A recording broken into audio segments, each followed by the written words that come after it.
Hey guys, my name is Enzo, and today we're going to be talking about the Xbox 360. Now, the Xbox 360 is actually a really important console to the gaming community.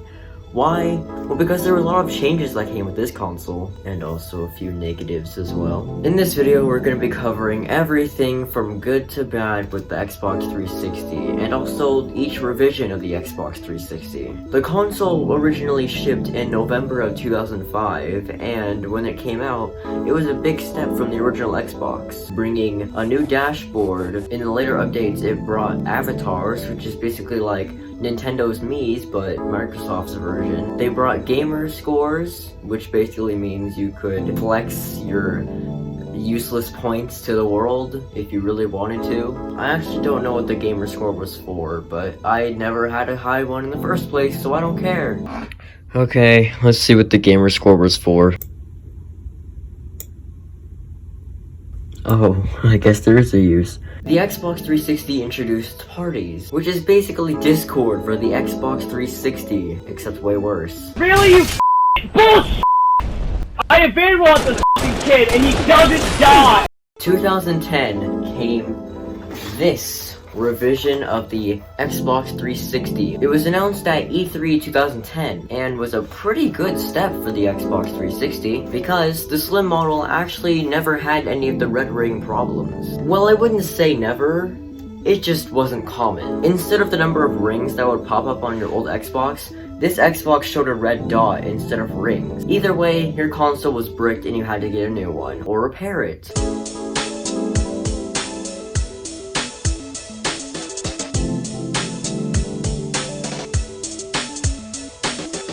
It's amazing as all the people just start grabbing these big white boxes out of these trucks right here.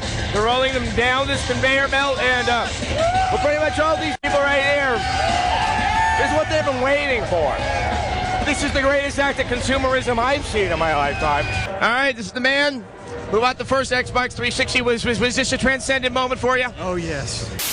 Released in November 22nd, 2005, the Xbox 360 was a massive upgrade from the original Xbox released 4 years prior. It was a more rounded design, and it displayed how many controllers were connected to the console with each power light, and there was the dreaded red ring of death, but we'll talk about that later. As you can see, the graphics have improved from the last generation console. At first launch, it didn't ship with an HDMI port, but later in its life, it shipped with HDMI and AV. It wasn't until 2013 where HDMI was standard on the Xbox 360. All reactor core safeguards are now non-functional. Please prepare for reactor core meltdown.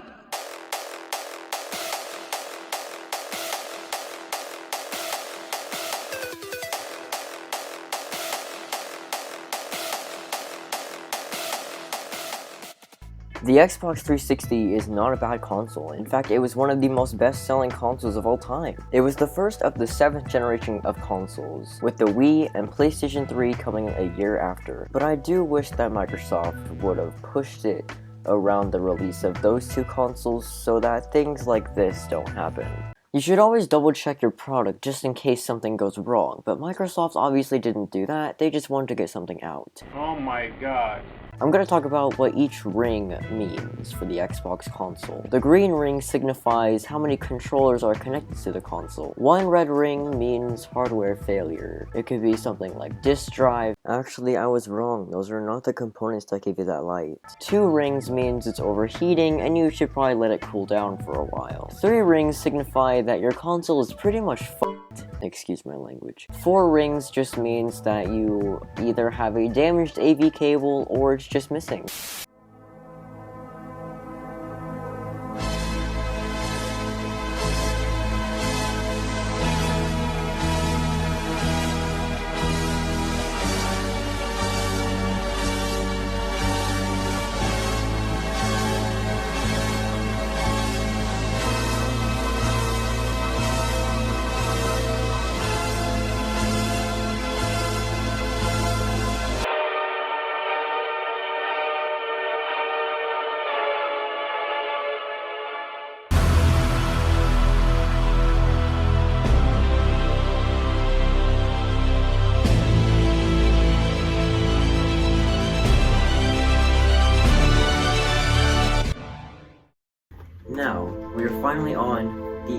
Xbox 360 Slim. July 2010 was a big month for Microsoft as they released the Xbox 360 Slim, which is a big upgrade from the original Xbox 360 because it brought a few new features. It brought built-in Wi-Fi, and that is crazy.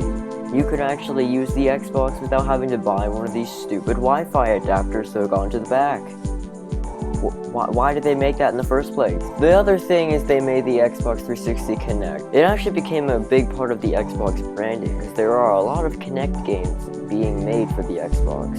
Yeah, the Kinect event was pretty okay. I mean, it was kind of boring. Whoa, what is this? Furry game on the Xbox? This game's obsolete. We're going to update the Xbox 360 console with a modern look and feel based on the Xbox One design. This is the new Xbox 360.